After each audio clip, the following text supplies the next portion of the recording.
అందరికీ నమస్కారం. ఫస్ట్ పెట్టిన వీడియో చూసిందిగా చూడండి. ఇప్పుడు చూడండి, పామును దొరకబట్టి ఎలా చంపిందో చూడండి.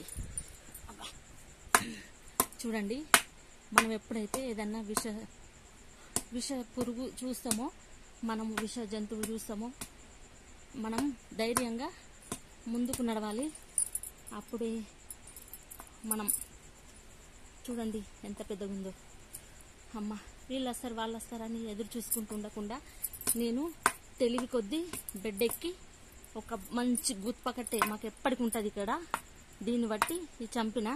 చూడండి, ఇదిగో ఇది ఇలా ఎప్పటికి ఉంచుకుంటాం. ఇలాంటి ఆయుధాలు కూడా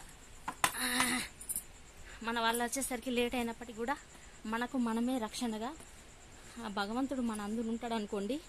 అయినప్పటికీ కూడా చూడండి, నేను అరగంట సేపు కష్టపడబట్టి దీన్ని చంపడానికి చూడండి కనబడుతుందా.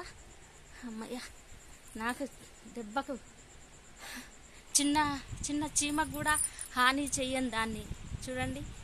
పెద్దవాళ్ళు ఇచ్చిన ధైర్యము. ఇలాంటి సాహసాలు చేస్తూ ఉంటా అప్పుడప్పుడు.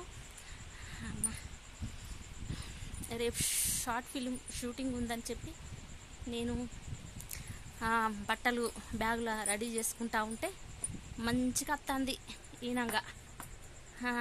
అబ్బా, ఎంత తెలివి కొద్దీ వస్తుంది చూసినారా, ఎంత పెద్దగుంది. మనకు మనమే రక్షణగా కొన్ని సందర్భాలల్లో ఇంట్లో వాళ్ళు వచ్చేసరికి లేట్ అయినప్పటికీ కూడా ధైర్యం చేయాలి, భయపడద్దు దేని కూడా.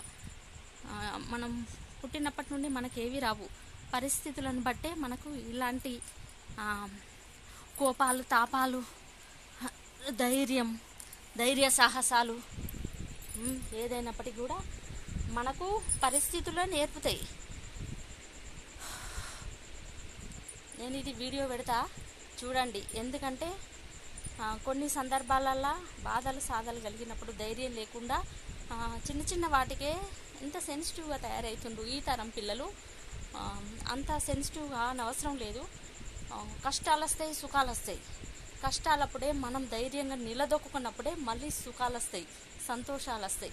మన పెద్దవాళ్ళు మనం నమ్ముకొని ఆడవాళ్ళకు మగవాళ్ళకు మంచిగా బతుకుతారని పెళ్ళిళ్ళు చేస్తారు, పిల్లల్ని కానీ పెంచి పెద్ద చేసి పోషిస్తారు. మళ్ళీ ఆ పిల్లల భవిష్యత్తు మంచిగుండాలని పేరెంట్స్ కోరుకుంటారు. వాళ్ళ భవిష్యత్తు మంచిగుంటే వాళ్ళు ఎంత ఆనందంగా ఫీల్ అవుతారు అనేది ఇట్లాంటి వాటికే కొద్ది మంది ధైర్యంగా ఉండాలి. ఏముంది, కామన్ ఎప్పటికీ ఒక తీరు ఉంటామా? అన్నీ అవైలబుల్గా అన్నీ మంచిగానే ఉంటాయి. కానీ సందర్భం, అవి విష జంతువులు, విష పురుగులు కాబట్టి ఎటు నుండి వస్తాయి అనేది తెలియదు. కాబట్టి మనం కూడా కొంచెం ధైర్య సాహసంగా ఉండాలి అని చెప్పి నేను ఈ వీడియో చేస్తున్నా. ఈ వీడియో చూస్తే మా వాళ్ళు భయపడతారు. సాధ్యమైనంత వరకు ఎప్పుడు రాలే విష పురుగులు ఇంట్లకు. కానీ ఇప్పుడు వర్షాకాలం కాబట్టి వస్తూ ఉంటాయి చల్లగా. కాబట్టి ధైర్యంగా ఉండాలి. సందర్భాలు ఎప్పటికీ ఒక్క తీరు ఉండవు కదా. అందుకే నేను ఈ వీడియో చేసి అప్లోడ్ చేస్తాను. నేను తర్వాత యూట్యూబ్ కొంచెం ఆగిపోయింది. Thank you. Good night.